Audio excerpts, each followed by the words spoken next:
Let's start.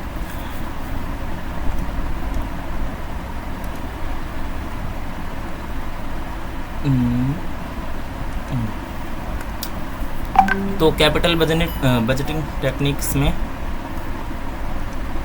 आज हम कर रहे हैं टाइप 2 स्टार्ट। ठीक है, टाइप 2 जिसको कहते हैं टाइम एडजस्टेड टेक्निक्स, या फिर इसका एक और नाम है discounted cash flow technique. Discounted cash flow method या टेक्निक। ठीक है, आज हम ये पढ़ेंगे। इसके अंदर हमें बेसिकली क्या क्या पढ़ना है तो मैंने बताया था। इसके अंदर हमें एनपीवी पढ़ना है। ठीक है, इसके अलावा हमें प्रॉफिटेबिलिटी इंडेक्स,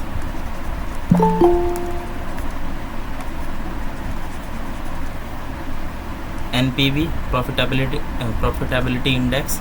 ठीक है, देन पढ़ना है IRR, modified IRR,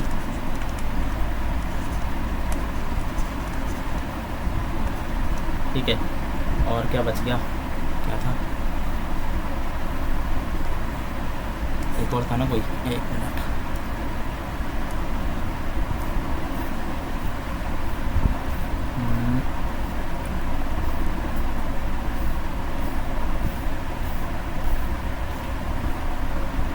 discounted payback, discounted payback. इन सभी मेथड्स में, ठीक है, वन थिंग इज कॉमन।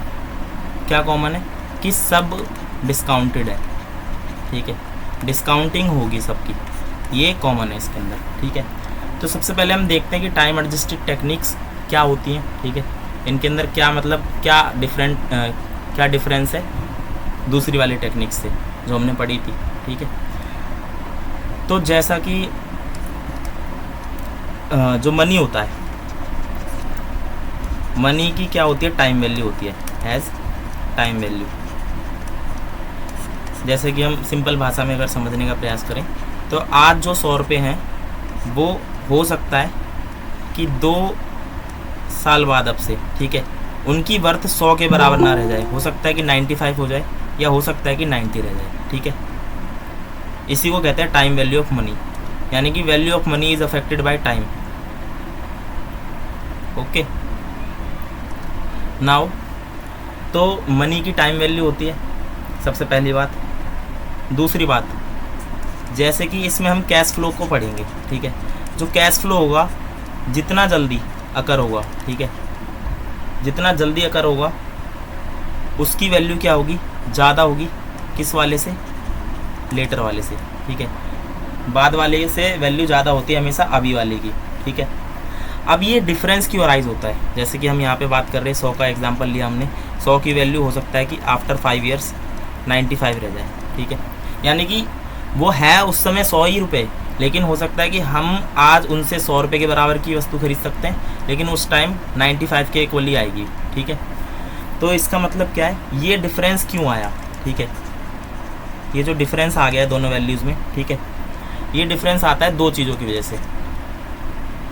पहली चीज़ हो गई हमारी इन्फ्लेशन, ठीक है, जिसको महंगाई कहते हैं। और जो दूसरा डिफरेंस का रीज़न है वो है हमारा इंटरेस्ट रेट।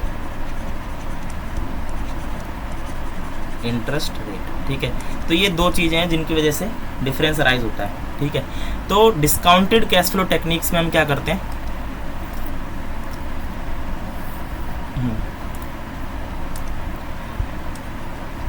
इन discounted cash flow techniques, short में मैं लिख देता हूँ DCF। ठीक है, डिस्काउंटेड कैश फ्लो टेक्निक्स में हम क्या करते हैं, हम इसके अंदर डिफरेंट पॉइंट ऑफ टाइम्स पे, ठीक है, डिफरेंट पॉइंट ऑफ टाइम पर जो कैश फ्लो राइज होता है,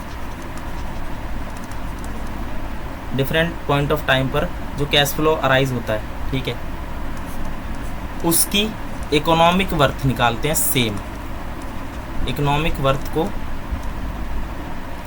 सेम करने की सोचते हैं, ठीक है। दैट मीन्स जैसे कि मैं बात कर रहा था 100 वाला एग्जांपल, 100 की वैल्यू 5 साल बाद 95 रह जा रही है, तो हम क्या कर रहे हैं कि जो 5 साल बाद 95 रह जा रही है, ठीक है, उसकी वैल्यू प्रेजेंट डेट पे कितनी होगी ये निकालेंगे इसके अंदर। तो इससे क्या होगा, जो इकोनॉमिक वर्थ है वो इक्वल हो जाएगी, ठीक है, यानी कि उस वाले 95 को हम इस इधर ले आएंगे डिस्काउंट करके, ठीक। ये करना होता है डिस्काउंटिंग टेक्निक के अंदर। ऑन है,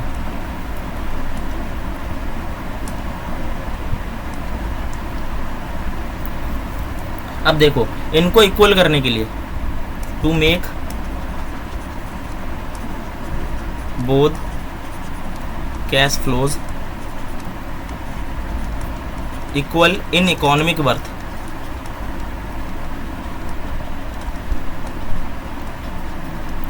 इनकी इकोनॉमिक वर्थ को इक्वल करने के लिए, ठीक है, हम क्या करते हैं, वी डिस्काउंट देम, हम उसको करेंगे डिस्काउंट, ठीक है, यानी कि इसकी वैल्यू को यहाँ पे ले आएंगे, ठीक है, discount them using discount rates. Discount rate का यूज़ करके क्या करेंगे, हम डिस्काउंट करेंगे, ठीक है। अब देखो इसको हम क्या करते हैं, जैसे कि ये जो हमारी फ्यूचर वैल्यू है इसको हम प्रेजेंट पे लेके आएंगे, तो इसीलिए ऑल्सो कॉल्ड, इस मेथड को जो डिस्काउंटेड कैश फ्लो टेक्निक्स है, इस मेथड को अपन प्रेजेंट वैल्यू टेक्निक्स भी कहते हैं, प्रेजेंट वैल्यू टेक्निक्स, क्योंकि इसके अंदर हम क्या करते हैं, जो फ्यूचर हमारे पास फ्यूचर की वैल्यू है उसको प्रेजेंट पे लेके आते हैं, ठीक है। दैट्स वाई इसको प्रेजेंट वैल्यू टेक्निक्स भी कहते हैं। अब हम देखते हैं कि डिस्काउंटिंग का प्रोसीजर क्या होता है, ठीक है।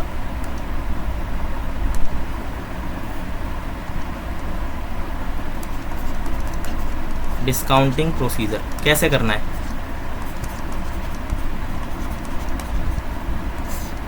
ठीक है, डिस्काउंटिंग प्रोसीजर, और ये सबके लिए कॉमन है, ठीक है, common for all DCF techniques. जितनी भी हम टेक्निक पढ़ेंगे डिस्काउंटेड कैश फ्लो वाले में, उन सब के लिए कॉमन मेथड है, ठीक है, ऐसे ही करना है सबको। तो देखो कैसे करते हैं, एग्जाम्पल से समझते हुए चलते हैं, ठीक है। मान लो हमारे पास, suppose you have a proposal, हमारे पास कोई प्रपोजल है, ठीक है, जिसके अंदर कैपिटल की रिक्वायरमेंट है 3 लाख रुपए, ठीक है, 3 लाख रुपीज़ कैपिटल चाहिए, ये हमारी इनिशियल कॉस्ट है, initial cost of the proposal, ठीक है। उसके बाद हमको एडिशनल वर्किंग कैपिटल भी चाहिए, एडिशनल वर्किंग कैपिटल रिक्वायर्ड, ठीक है। एडिशनल वर्किंग कैपिटल मान लेते हैं कि हमें 40,000 चाहिए, ठीक है। अब और हम सोच रहे हैं कि एक्सपेक्टेड रेट ऑफ रिटर्न, या फिर कह सकते हैं expected to generate cash flow कितना कितना रुपए वापस मिलेगा, ठीक है। तो मान लेते हैं हमें ऐसे करके वापस मिलेगा, ठीक है। पहले ईयर मिलेगा 40,000, दूसरे ईयर मान लेते हैं 1 लाख, तीसरे ईयर मान लेते हैं 1,20,000, फिर चौथे ईयर मान लेते हैं 80,000 मिल रहा है, एंड 5वें ईयर मान लेते हैं 60,000 मिल रहा है रिस्पेक्टिवली, ठीक है। ये 5 साल तक हमें रिटर्न मिल रहा है, ये एक्सपेक्टेड रिटर्न है हमारा। और उसके बाद स्क्रैप वैल्यू जो है, ठीक है, scrap value of the proposal,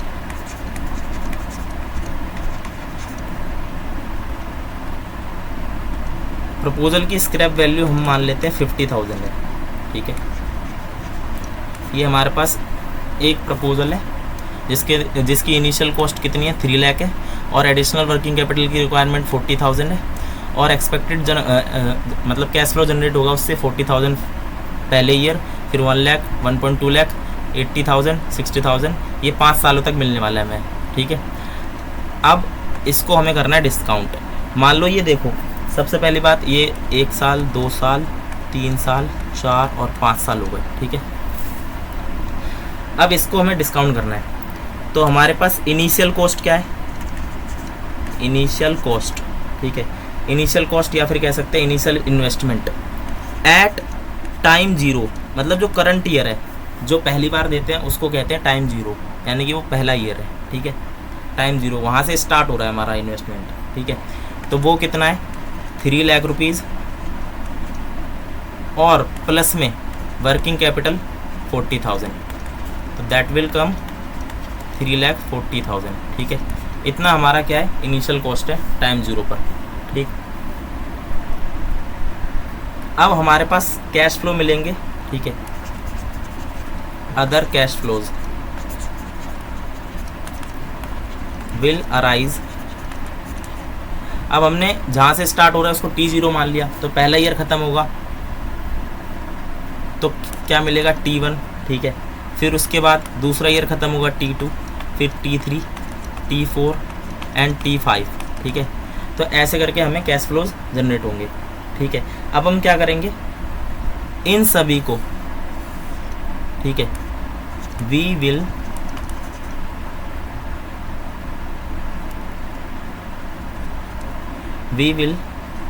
convert these according to time zero, मतलब इन सभी की वैल्यू को कहाँ पे लेके आएंगे, टाइम जीरो पर, यानी कि इनिशियल कॉस्ट जब हमने दी है उस टाइम जितनी वर्थ है इन सभी कैश फ्लोज की, तो उसको कन्वर्ट करके लाएंगे टाइम जीरो पर, ठीक है। तो कैसे करेंगे, अब हमें क्या क्या चीज़ें रिक्वायर्ड है, रिक्वायर्ड टू चेंज, ठीक है, क्या क्या चीज़ें चाहिए। तो सबसे पहली चीज़ चाहिए होती है हमें टाइम गैप कितना है वो पता होना चाहिए, ठीक है। और दूसरी चीज़ डिस्काउंट रेट, दो चीज़ें चाहिए होती हैं किसी भी चीज़ को डिस्काउंट करने के लिए, एक तो टाइम गैप और दूसरा डिस्काउंट रेट, ठीक है। जो टाइम गैप है हमारा, टाइम गैप क्या है, टाइम गैप है हमारा प्रेजेंट डेट जो है,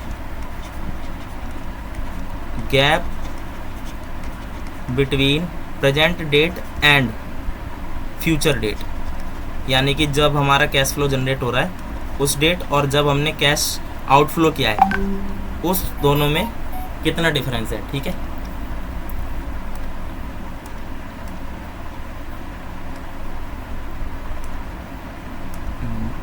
अरे भाई चल जा। और डिस्काउंट रेट क्या है, डिस्काउंट रेट का मतलब होता है मिनिमम रेट, ये मिनिमम रेट है of return, minimum rate of return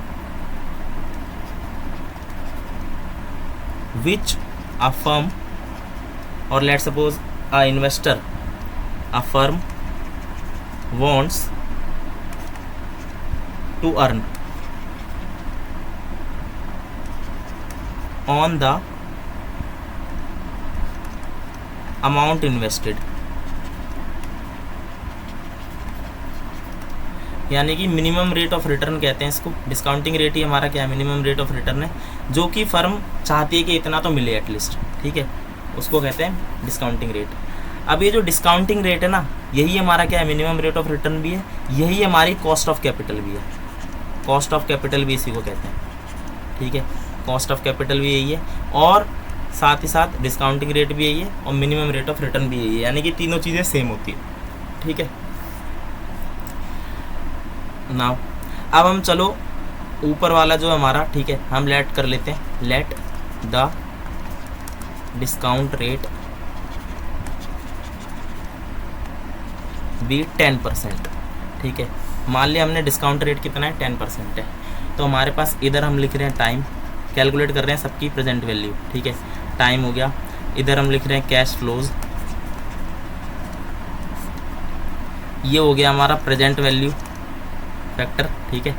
तो हमारे पास 10% है और n ईयर्स के लिए निकालेंगे हम, और इधर लेंगे हम प्रेजेंट वैल्यू इन अमाउंट, ठीक है, present value in rupees.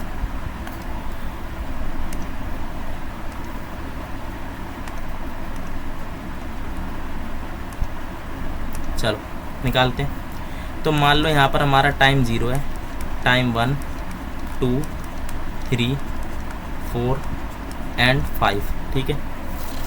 Time 0 पे हमने क्या करा है, पैसे दिए हैं, तो कितने पैसे दिए, 3 लाख प्लस में 40,000 वर्किंग कैपिटल, तो नेट हमने कितने दिए, 3,40,000 दिए हैं, ठीक है। अब इसको मान लेते हैं ये हमारा टाइम 0 है, तो टाइम 0 पर हमारा एन्युटी फैक्टर हो जाएगा 1, ठीक है। इधर हो गया 1, मतलब ये वैल्यू 1 के बराबर है क्योंकि ये प्रेजेंट डेट की वैल्यू है, ठीक है। तो यानी कि ये ऑलरेडी प्रेजेंट वैल्यू है, तो इसीलिए इसको हम 1 मानेंगे, ठीक है।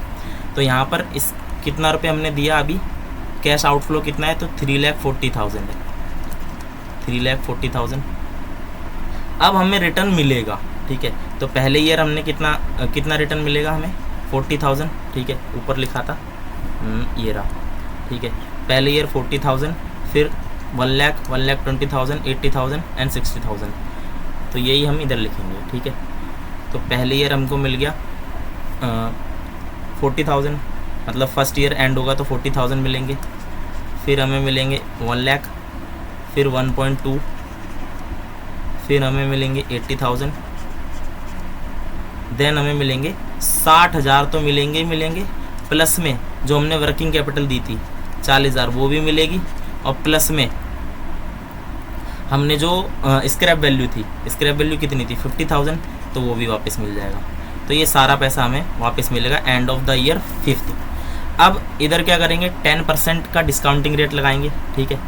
तो इसको निकालते कैसे, तो ये तो पीवीएफ की टेबल से देख सकते हैं, 10% पे मिल जाएगा आराम से, ठीक है। तो 10% की वैल्यूज़ यहाँ पे लिख देंगे, और अदरवाइज़ कैलकुलेट करना चाहते हो तो भी सिंपल है, ठीक है। तो हमें क्या करना है, डिक्रीज़ करते जाना है 10% हर बार, ठीक। तो इसकी 10% का जो पीवीएफ टेबल से वैल्यू आएगी, मैं लिख देता हूँ सीधे, ठीक है। ये तो हो ही जाएगा कैलकुलेट, या टेबल से देख सकते हैं। तो 0.909 हमें 3 डिजिट तक लेना है ताकि आंसर थोड़ा सा मतलब एक्यूरेट आ पाए, ठीक है। 3 डिजिट लेंगे हमेशा। दूसरा हो गया 0.826, इसके अलावा होगा 0.751, फिर 0.683, देन 0.621। ये हो गई हमारी क्या, प्रेजेंट वैल्यू फैक्टर, ठीक है। प्रेजेंट वैल्यू फैक्टर है। अब क्या करेंगे, कैश फ्लो को प्रेजेंट वैल्यू फैक्टर से मल्टीप्लाई कर देंगे। तो यहाँ पर 40 × 0.909 करेंगे, तो ये हो गया 36,360, और इसको करेंगे तो ये आएगा 82,600, 90,120, 54,640, 37,260। तो इस तरह से हमने क्या करा, ये यानी कि प्रेजेंट वैल्यूज़ हैं, ये सारी क्या है, प्रेजेंट वैल्यू, प्रेजेंट वैल्यूज़, ठीक है, ऑफ कैश फ्लो, ठीक है। ये हमारी present values of cash flow आ गई। यानी कि 1 साल बाद जो हमें 40,000 मिलेंगे, अगर आज की डेट पे हमें कोई 36,360 रुपये भी देगा तो हम उसको एक्सेप्ट कर लेंगे, इसका ये मतलब हुआ। यानी कि आज जो 36,360 रुपये का हम सामान खरीद सकते हैं, या फिर कह सकते हैं कि इतना इन्वेस्ट करने पर जो रिटर्न मिलेगा, उतना हम 1 साल बाद अगर इन्वेस्ट करेंगे, मतलब उतने रिटर्न चाहते हैं हम, तो हमें कितना इन्वेस्ट करना पड़ेगा, 40 लाख रुपये, ठीक है। ये मतलब होता है इसका। यानी कि 1 लाख रुपये जो 2 साल बाद होगा आपसे, वो आज की डेट में कितना है, सिर्फ 82,600 रुपये है, ठीक है। तो इस तरह से हम बता सकते हैं कि हमें वो प्रपोजल एक्सेप्ट करना है नहीं करना। तो सबसे पहले तो ये डिस्काउंटिंग टेक्निक है, सिर्फ डिस्काउंट कैसे करना है, ये डिस्काउंटिंग प्रोसीजर समझ लिया हमने, ठीक है। तो ऐसे ही डिस्काउंट करना है। तो एक और एग्जांपल से करके देख लेते हैं, चलो।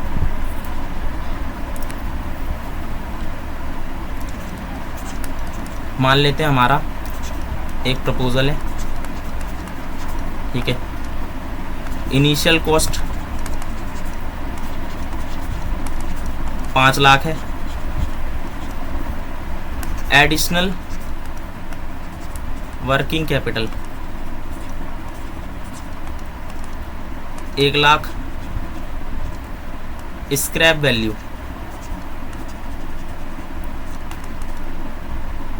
लेट सपोज 50,000, ठीक है। डिस्काउंटिंग रेट भी दे रखा है हमको, डिस्काउंटिंग रेट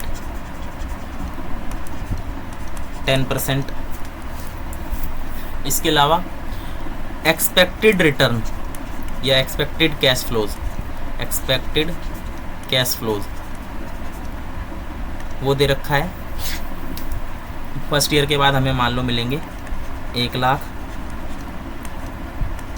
1,20,000, 1,30,000, 60,000, कितने हुए 13 और 12 25, 10 45 और 60, ठीक है। और एंड में मिलेंगे हमें 40,000। ये हमारे 5 साल का हमने एक्सपेक्टेड रिटर्न लिख दिया, ठीक है। अब हमें मान लो इसको डिस्काउंट करना है, चलो करते हैं।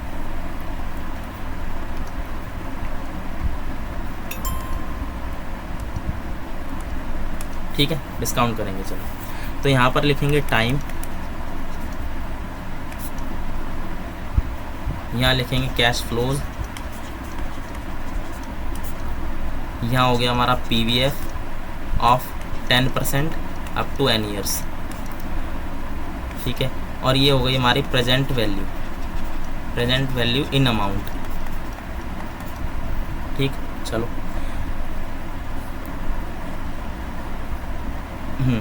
हमारे पास T0 है, T1, T2, T3, T4 and T5, ठीक है।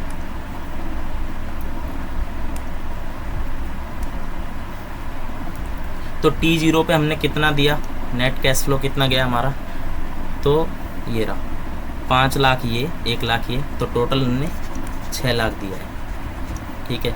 ये हो गया 1, क्योंकि ये अभी की बात है, ये प्रेजेंट वैल्यू अपने आप में ये वाली तो अपने आप में ही प्रेजेंट वैल्यू है, ठीक है।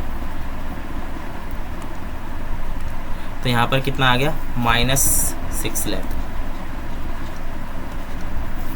अब फिर हमें कितना रिटर्न मिल रहा है, पहले साल मिल रहे हैं हमें 1 लाख रुपए, ठीक है, 1 लाख मिल रहे हैं। दूसरे साल मिल रहे हैं हमें 1,20,000, 1 0 एक्स्ट्रा हो गया, ठीक है। फिर हमें मिलेंगे 1,30,000, देन 60,000, और at the end of year 5th we will get 40,000 plus, ठीक है।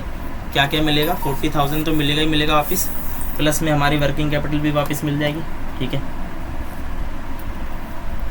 वर्किंग कैपिटल कितनी थी हमारी,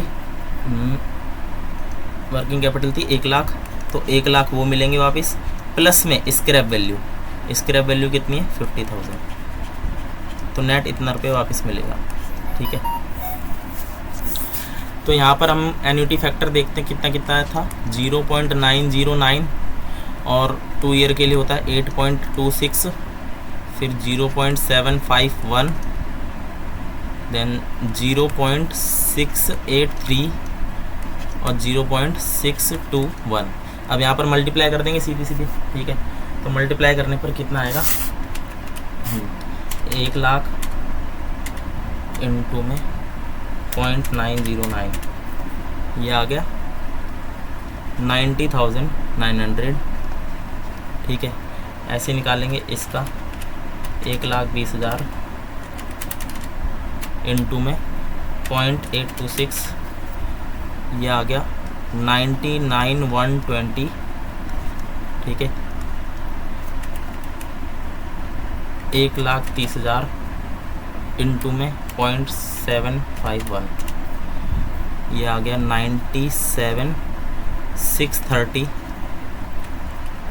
60,000 इंटू में 0.683, ये आएगा 40,980, और at the year end of 5th तो कितना मिल रहा है टोटल, 1 लाख, 1.5 लाख, 1,90,000, तो 1,90,000 इंटू में 0.621, ये आएगा 1,17,990, ठीक है। तो ऐसे कैलकुलेट करना है हमें प्रेजेंट वैल्यू को, ठीक है। समझ गए डिस्काउंटिंग कैसे करनी है, तो ये था डिस्काउंटिंग के बारे में। अब हम सबसे पहला मेथड पढ़ते हैं डिस्काउंटेड कैश फ्लो टेक्निक का, ठीक है। सबसे पहला मेथड हमें क्या पढ़ना है, NPV। तो let's start with NPV।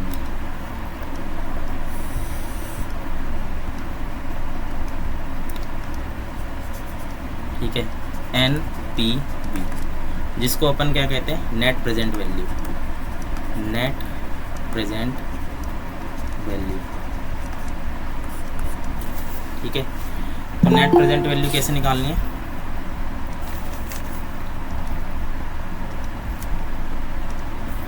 Net present value. ठीक है, ये होता क्या है, तो एनपीवी किसी भी प्रपोजल का जो होता है, ठीक है, एनपीवी ऑफ एनी प्रपोजल, ठीक है, NPV of any proposal that is investment, जो हमारी इन्वेस्टमेंट है उसका जो एनपीवी होता है, ठीक है, इन्वेस्टमेंट, वो क्या होता है, तो वो होता है सम ऑफ, या फिर इसको सीधे सीधे ऐसे लिखते हैं, excess of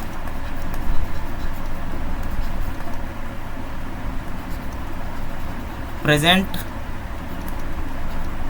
value of all cash inflows over the present value of all cash outflows. ठीक है, वही उसी का डिफरेंस क्या होता है, तो नेट प्रेजेंट वैल्यू होता है। ठीक है, कैसे कैलकुलेट करना है, तो इसके अंदर एनपीवी जब निकालेंगे, ठीक है, अरे ऊपर हो जा,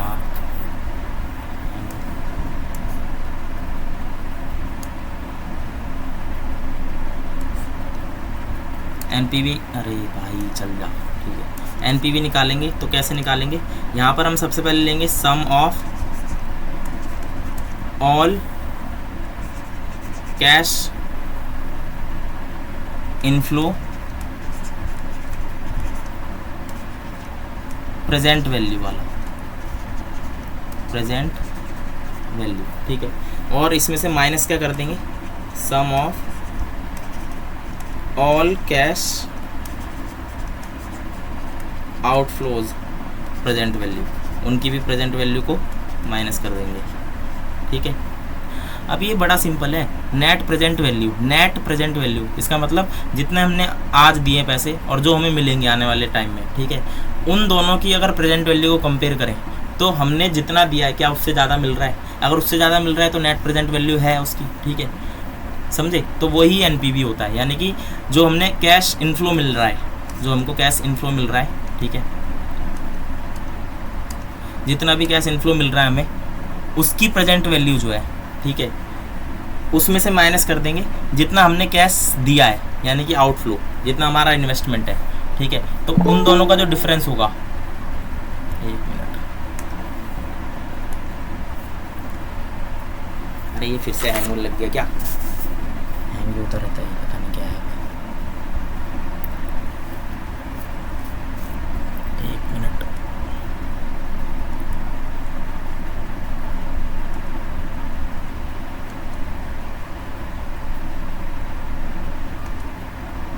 एक मिनट गाइस बस।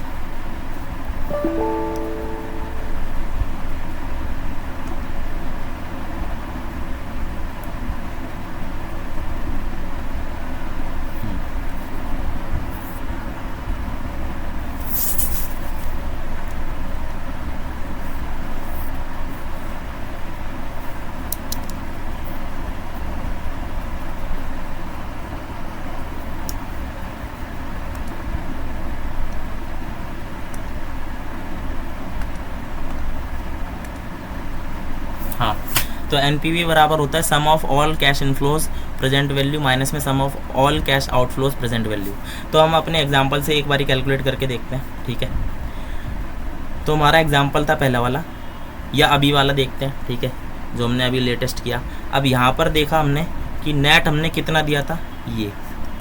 ठीक है, तो यहाँ पर अगर इसका एनपीवी कैलकुलेट करना होता है तो कैसे करते। ठीक है, देखो कलर चेंज कर लेते हैं। तो अगर इसका एनपीवी कैलकुलेट करना होता, ठीक है। तो कैसे करते हैं हम, तो हम सबसे पहले देखते हैं कितना कैश इनफ्लो टोटल मिला हमें, ठीक है। तो टोटल कैश इनफ्लो कितना मिला देखते हैं एक बारी। तो एक बारी सबका सम ले लेंगे, ठीक है। इन यहाँ से लेकर यहाँ तक, यहाँ से लेकर यहाँ तक का सम ले लेंगे, ठीक है। 4980 प्लस में 97 630 प्लस 99 120 प्लस 90 900, तो ये हमारे को मिल रहा है 4,46,620, ठीक है। ये हमारा क्या है, प्रेजेंट वैल्यू है किसका, कैश इनफ्लोज। ये सारे कैश इनफ्लोज है हमारे, ठीक है। उनकी प्रेजेंट वैल्यू माइनस में present value of cash outflow कितनी थी, 6 लाख, ठीक है। 6 लाख है। तो यहाँ पर क्या आ रहा है, एनपीवी हमारा नेगेटिव आ रहा है, ठीक है। माइनस करेंगे इसमें से 6 लाख, तो यहाँ पर एनपीवी आ रहा है नेगेटिव 1,53,380। इसका मतलब हमारी जो कॉस्ट है, यानी इनिशियल जो कॉस्ट है वो भी पूरी नहीं निकल पाई। यहाँ तो एनपीवी 0 आता है, ठीक है। वो डिसीजन रूल पढ़ेंगे अभी। तो मैंने यहाँ पर एग्जांपल के तौर पर बताया कि कैसे कैलकुलेट करना है हमें, ठीक है। तो हम अपना वाला एग्जांपल, दूसरे एग्जांपल को करते हैं एक बारी। या सबसे पहले वाला एग्जांपल लेते हैं। सबसे पहले वाले में हमने कितना माना था, कहाँ से शुरू है, यहीं से, हाँ। तो ये वाला एग्जांपल ले लेते हैं, ठीक है। इसके अंदर हमारा इनिशियल कॉस्ट कितनी थी, 3,40,000, और फिर ये हमारे रिटर्न थे, ठीक है। तो इसके अंदर हम जब कैलकुलेट करे थे कितना आया था, इसका सम ले लेते हैं एक बारी, ठीक है। तो इसका सम करते हैं, कितना कितना है, 36,360 प्लस में 82,600 प्लस 90,120 प्लस 54,640 प्लस 37,260, ये आ रहा है 3,09,80, ठीक है। इतना आ रहा है। अब हमने भरा कितना है पैसा, ठीक है। यहाँ पर अगर मान लो एनपीवी कैलकुलेट करना रहता, कैसे करते, तो एनपीवी इज इक्वल टू, हमें मिल रहा नेट कैश इनफ्लो, मतलब मिल कितना रहा, 3,09,80, माइनस करेंगे इनिशियली हमने कितना कॉस्ट ऑफ कैपिटल दिया था, ठीक है। तो इनिशियली कॉस्ट ऑफ कैपिटल कितना था वो माइनस कर देंगे इसमें से। इनिशियल कॉस्ट ऑफ कैपिटल था हमारी 3 लाख, ठीक है। तो यहाँ पर कितना आ गया, 980 आ गया। ये हमारा एनपीवी है इसका, ठीक है। नेट प्रेजेंट वैल्यू, तो नेट प्रेजेंट वैल्यू यानी हमें 980 ज़्यादा मिल रहा है, ठीक है। ये नेट प्रेजेंट वैल्यू होती है। चलो अब एक एग्जांपल देखते हैं दूसरा। इसको अगर हम फॉर्मुलाइज करें तो एनपीवी बराबर होता है cash flow of first year divided by 1 plus के मतलब क्या है, डिस्काउंटिंग रेट। के हमारा डिस्काउंटिंग रेट हो गया, ठीक है। और ये फर्स्ट ईयर के लिए यहाँ पर फर्स्ट एक्सपोनेंट,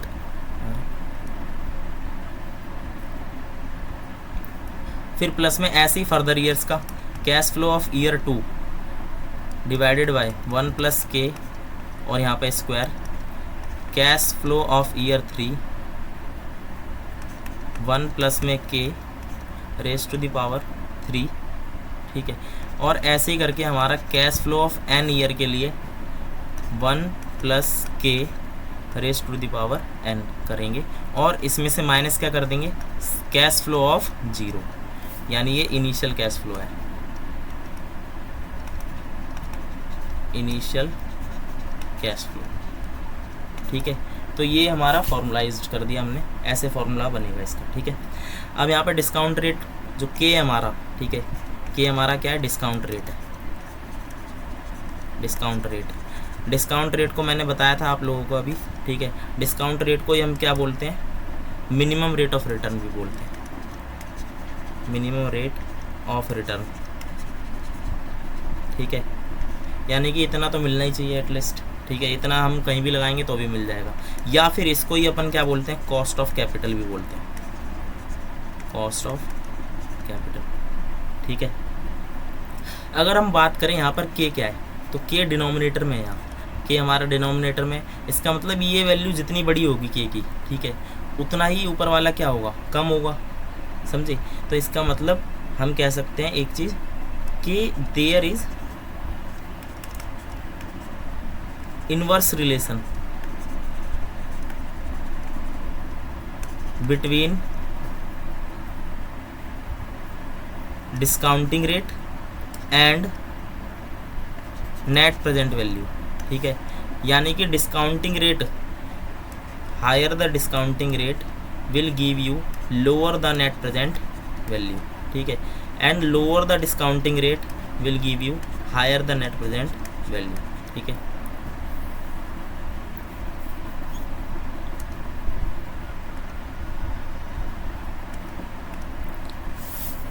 समझ गए। अब बात करते हैं डिसीजन रूल क्या होता है। डिसीजन रूल फॉर एनपीवी, मतलब कैसे डिसीजन लेंगे एनपीवी कैलकुलेट करने के बाद, किसको रिजेक्ट करना है, किसको एक्सेप्ट करना है, कैसे करेंगे, ठीक है।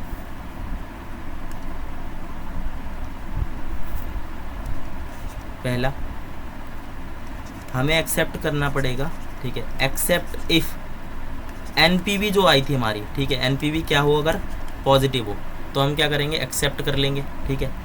और अगर एनपीवी क्या हो जाए, नेगेटिव हो जाए, तो क्या करेंगे, हम रिजेक्ट कर देंगे किसी भी प्रपोजल को, क्योंकि एनपीवी क्या है हमारा, एनपीवी क्या है, सारे के सारे इनफ्लो, ठीक है, जितने भी हमें इनफ्लो मिले हैं उनकी प्रेजेंट वैल्यू, ठीक है, माइनस में जितने भी हमने आउटफ्लो दिए हैं उनकी प्रेजेंट वैल्यू, तो इन दोनों का ही तो डिफरेंस है। अगर मान लो हमने जितना दिया है उससे अधिक हमें नहीं मिल रहा, ठीक है, या फिर उसके बराबर भी नहीं मिल रहा, तो हम क्यों ही करेंगे किसी प्रपोजल को एक्सेप्ट। तो इसीलिए एनपीवी अगर नेगेटिव आ रहा है तो हमें क्या करना है, रिजेक्ट करना है, ठीक है। सेकंड रूल, जितने भी पॉजिटिव एनपीवी है, ठीक है, all positive NPVs are qualified, मतलब सभी क्वालिफाई करते हैं किसके लिए, एक्सेप्ट होने के लिए, क्वालिफाइड फॉर बीइंग एक्सेप्टेड, मतलब हम किसी को भी कंसिडर कर सकते हैं, ठीक है। रूल नंबर 3, अब जैसे मान लो म्यूचुअली एक्सक्लूसिव प्रपोजल्स होते हैं, हमने समझा था, ठीक है, पार्ट 1 के अंदर कि म्यूचुअली एक्सक्लूसिव प्रपोजल्स होते हैं और कुछ होते हैं इंडिपेंडेंट प्रपोजल्स। अगर म्यूचुअली एक्सक्लूसिव प्रपोजल्स हैं, ठीक है, म्यूचुअली एक्सक्लूसिव में क्या होता है कि एक को सिलेक्ट करने से ऑटोमेटिकली दूसरा क्या हो जाता है, रिजेक्ट हो जाता है, ठीक है। तो म्यूचुअली एक्सक्लूसिव अगर हमारे प्रपोजल्स हैं तो उसमें हमें क्या करनी पड़ती है, वी रैंक द प्रपोजल्स,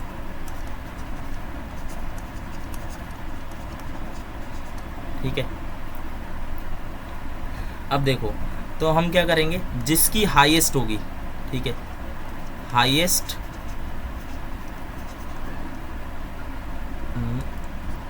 या फिर इसको ऐसे ऐसे लिखते हैं, प्रपोजल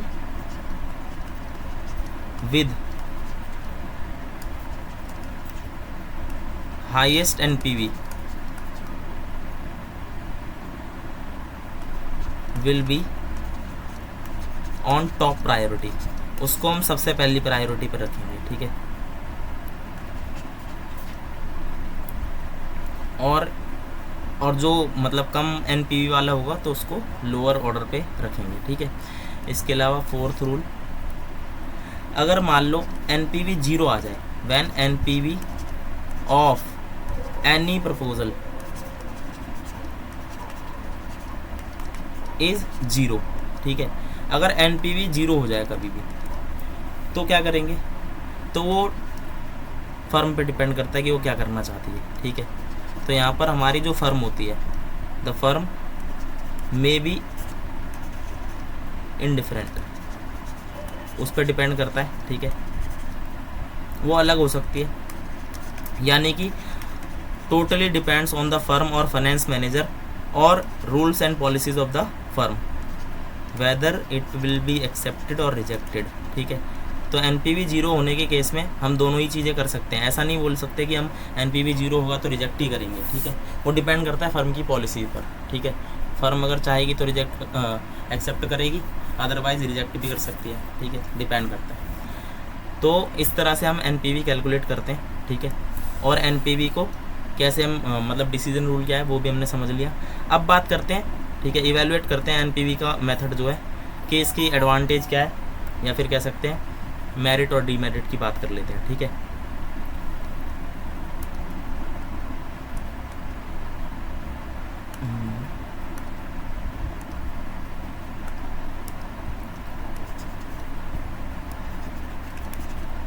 मेरिट्स, ठीक है, या फिर पहले लिखते हैं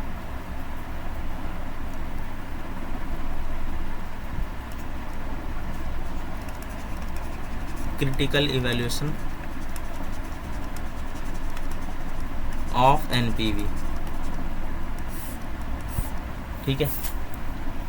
तो सबसे पहली बात एनपीवी क्या है, तो एनपीवी एक टेक्निक है जिससे हम कैपिटल बजटिंग प्रपोजल्स को इवैल्यूएट करते हैं, ठीक है। फाइनेंस मैनेजर इवैल्यूएट करता है। तो इसके अंदर हम क्या करते हैं, उन प्रपोजल को हम रिजेक्ट कर देते हैं यूजुअली, ठीक है, जिसका एनपीवी क्या हो, 0 हो या फिर नेगेटिव हो, ठीक है।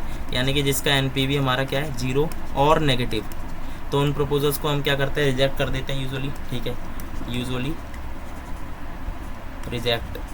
रिजेक्टेड, तो इनको हम यूजुअली रिजेक्ट कर देते हैं। इसके अलावा जो पॉजिटिव होते हैं उनको अपन एक्सेप्ट कर लेते हैं। अब इनको रिजेक्ट क्यों करते हैं, ठीक है, क्योंकि देखो हमने एफएम पढ़ना शुरू करा, तो एफएम का हमारा मेन एम क्या है, एफएम का मेन एम ही हमारा कि शेयर होल्डर की वेल्थ को मैक्सिमाइज़ करना है अपने को, ठीक है।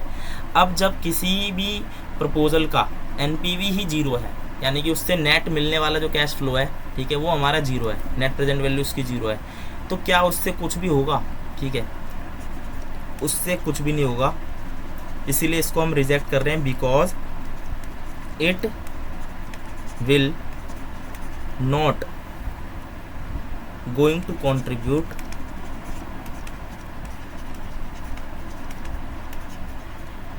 इन the maximization of share holder wealth,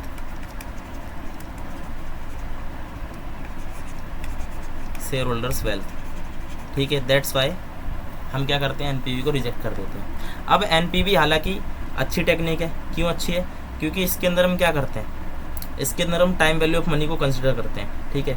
तो हम पढ़ते हैं एक बारी कि मेरिट्स क्या क्या है इसके, मेरिट्स, और इधर पढ़ेंगे डीमेरिट्स ऑफ एनपीवी, ठीक है। तो सबसे पहले बात करते हैं, ये हमारी सबसे पहली टेक्निक है जो किसको कंसिडर कर रही है, टाइम वैल्यू ऑफ मनी, ठीक है।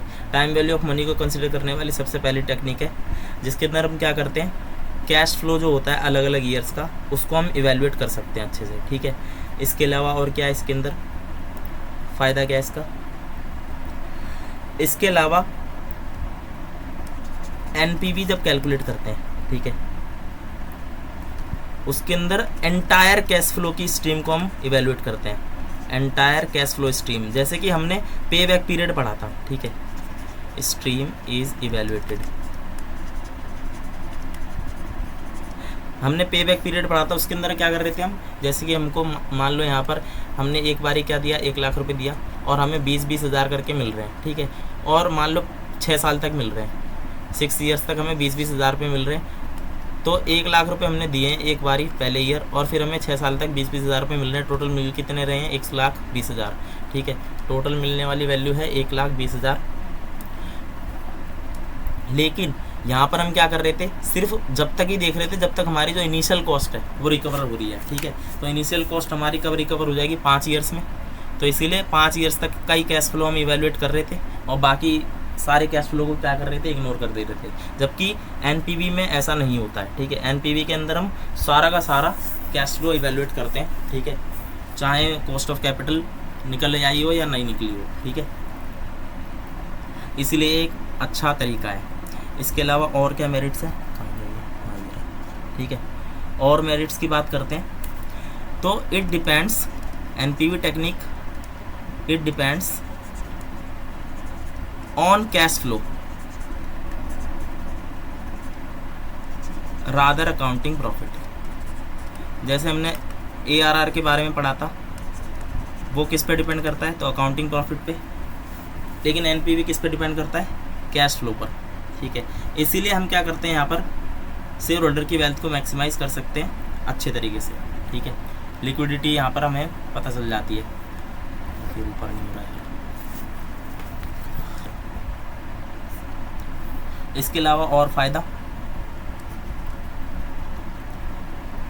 इधर डिस्काउंट रेट होता है, डिस्काउंट रेट जिसको हमने किससे दर्शाया, के से दर्शाया था, ठीक है। उससे हम क्या करते हैं, उसको अप्लाई करके अप्लाइड टू डिस्काउंट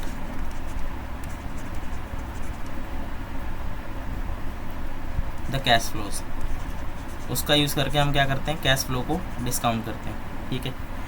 इसका मतलब क्या है, इसका मतलब ये है कि हमें प्योरली पता चल जाएगा कि हमें कितना रिटर्न मिल रहा है नेट, ठीक है।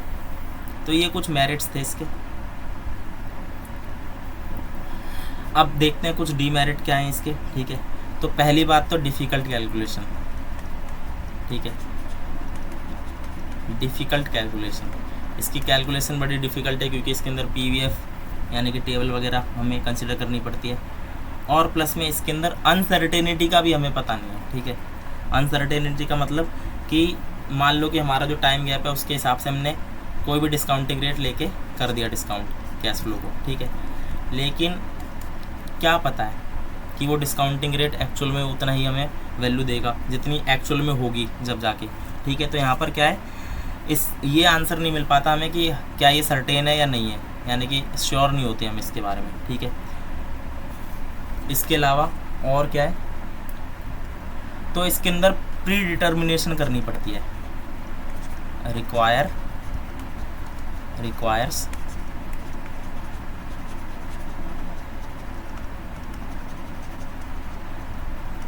प्री डिटर्मिनेशन ऑफ के हमारा क्या है, अज्यूम्ड वैल्यू है, ठीक है। के की वैल्यू क्या होती है, अज्यूम्ड है। तो अज्यूम्ड होने का मतलब यहाँ पर हम श्योर नहीं है इसके बारे में भी, ठीक है।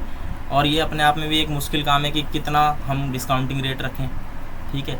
अगर वो गलत ले लिया हमने तो यहाँ पर क्या होगा, जो एनपीवी होगा, ठीक है, इफ़ टेकन रॉन्ग, अगर मान लो उसको गलत ले लिया, if taken wrong, then NPV जो होगा, ठीक है, वो पूरा ही गलत आएगा, यानी कि उससे जो रिजल्ट आएंगे वो क्या होंगे, हमारे रॉन्ग होंगे।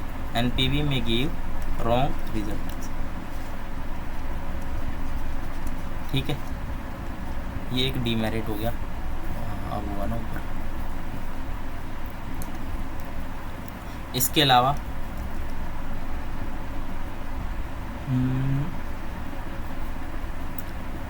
देखो, it does not provide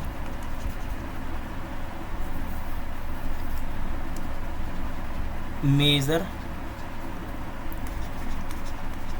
of projects on rate of return। इसके अंदर हम क्या कर रहे हैं, जो रेट ऑफ रिटर्न यानी कि जो हमने के है, ठीक है, के को क्या करा है हमने, अज्यूम किया है। तो अज्यूम्ड के है वो हमारा, यानी एक्चुअल हमें पता ही नहीं है कि उस प्रोजेक्ट से कितना रिटर्न मिल रहा है, ठीक है। तो ये भी एक इसका क्या है, डीमेरिट है, समझ गए। इसके अलावा जो यहाँ पर डिसीजन लेते हैं हम, वो किस पे बेस्ड है, एनपीवी पे बेस्ड है, ठीक है। तो डिसीजन जो होता है, decision under NPV based on value which is an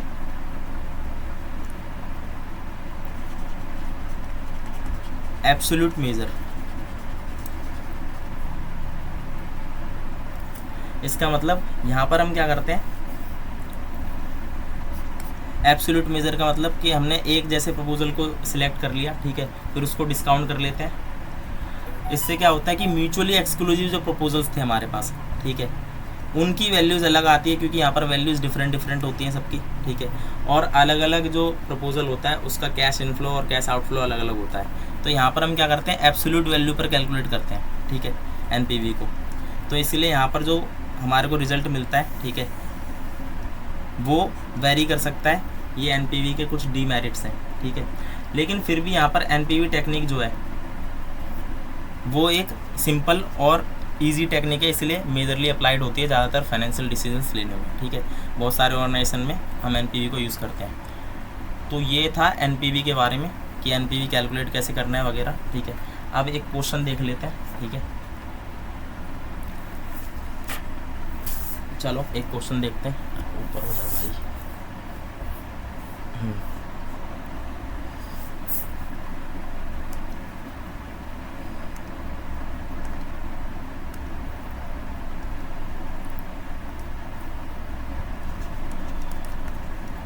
ठीक है, आ proposal ABC Limited got a proposal with an initial cost of ₹20,000, ठीक है, या 2 लाख मान लेते हैं, 2 lakh, and also requires working capital of ₹40,000, ठीक है। एक्सपेक्टेड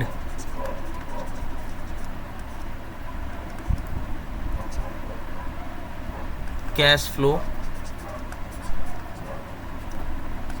आर, ठीक है। तो कैश फ्लो मान लेते हैं 20,000, 40,000, 60,000,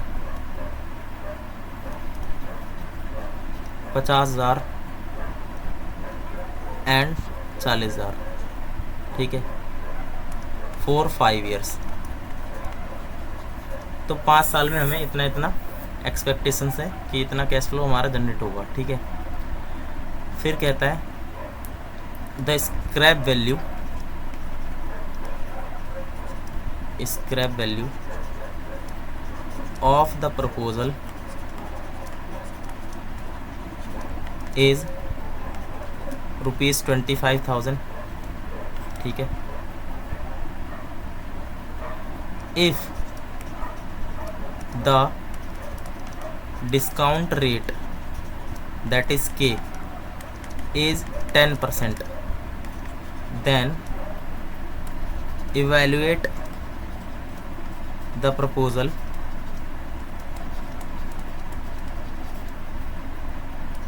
by using NPV method and suggest whether this proposal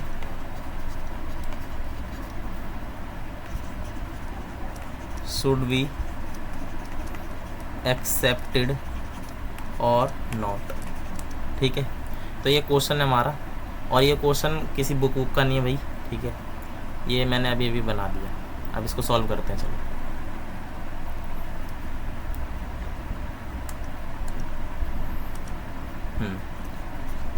solution, ठीक है। तो सबसे पहले हमको यहाँ पर पता है इनिशियल कॉस्ट कितनी है, तो 20,000, वर्किंग कैपिटल कितनी है 40,000, ठीक है। देखो इनिशियल कॉस्ट हमारी 20,000, वर्किंग कैपिटल हमारी 40,000 है। तो कैलकुलेट करना शुरू करते हैं। इधर हो गया हमारा टाइम और इधर हो गया हमारा कैश फ्लोज, इधर हो गया हमारा ये PVF प्रेजेंट वैल्यू फैक्टर, ठीक है, of 10% up to n years, और इधर हो गई हमारी present value in amount, present values, ठीक है। तो हमारा टाइम फैक्टर कितना है, तो T0, T1, T2, T3, T4 and T5।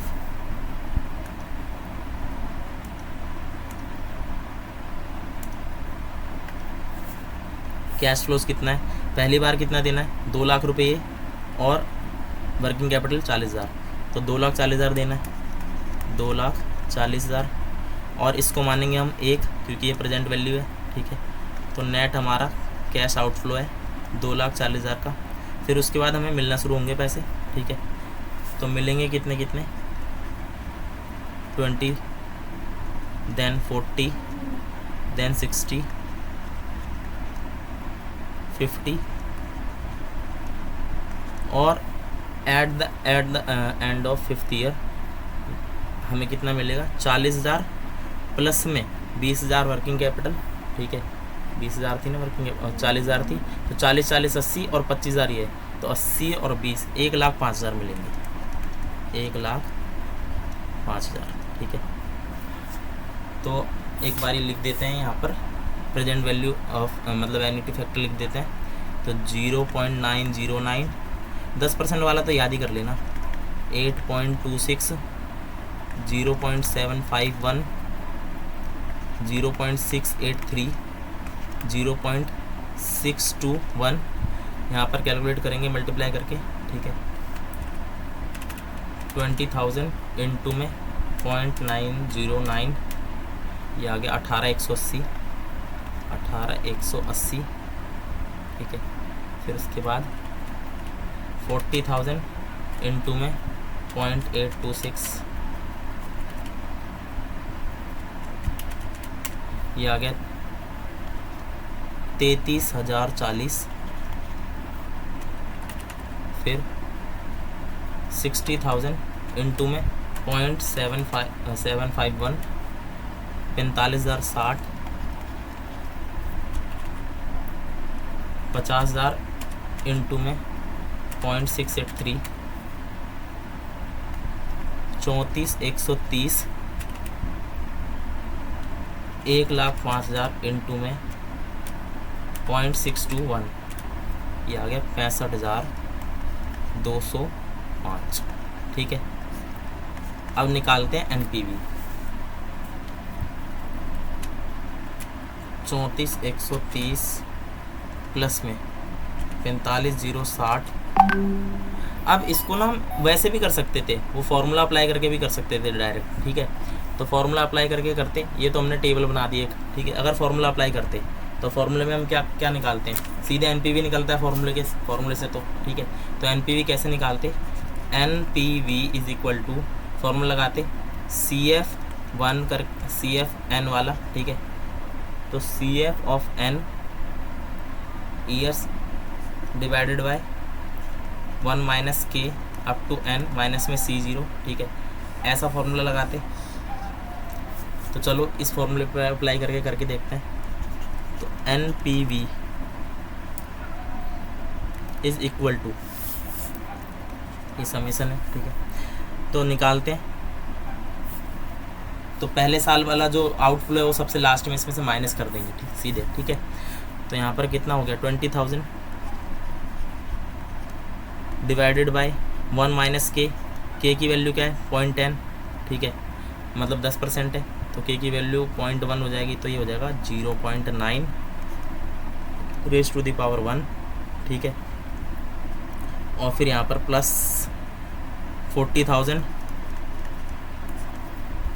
फिर यहाँ पर 0.92 plus 60,000, 0.93 plus 50,000, 0.94 plus 1,05,000, 0.9 raise to the power 5, ठीक है। और इसमें से माइनस करेंगे इनिशियल कैश फ्लो, ठीक है, कैश आउटफ्लो इनिशियल वाला।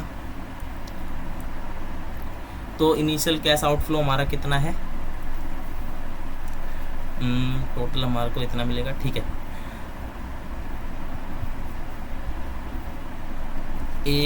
2,40,000, ठीक है। तो इसको सॉल्व कर, अरे हैंग हो गया फिर से।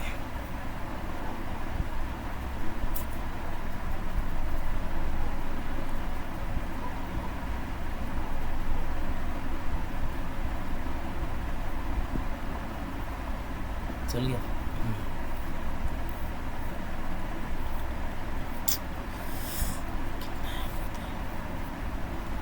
चलो बुरा भाई, ऐप ही बेकार है। तो इसको एक बारी सम कर लेते हैं, ठीक है। ऐसे ही कर देता हूँ मैं, बात वही पढ़नी है। 18,180 प्लस में 33,040 प्लस 45,060 प्लस 34,130 प्लस 65,205, ये आ गया भाई 1,95,615, ठीक है। इतना आ गया ये, यानी ये प्रेजेंट वैल्यू है, ठीक है, इस पूरे की। और हमने दिया कितना है, 2,40,000। तो यहाँ पर माइनस करेंगे 2,40,000, ये आ गया। एनपीवी आ रहा है हमारा माइनस में, तो माइनस 44,385। अब यहाँ पर एनपीवी हमारा नेगेटिव है, since NPV of the proposal is negative, therefore the proposal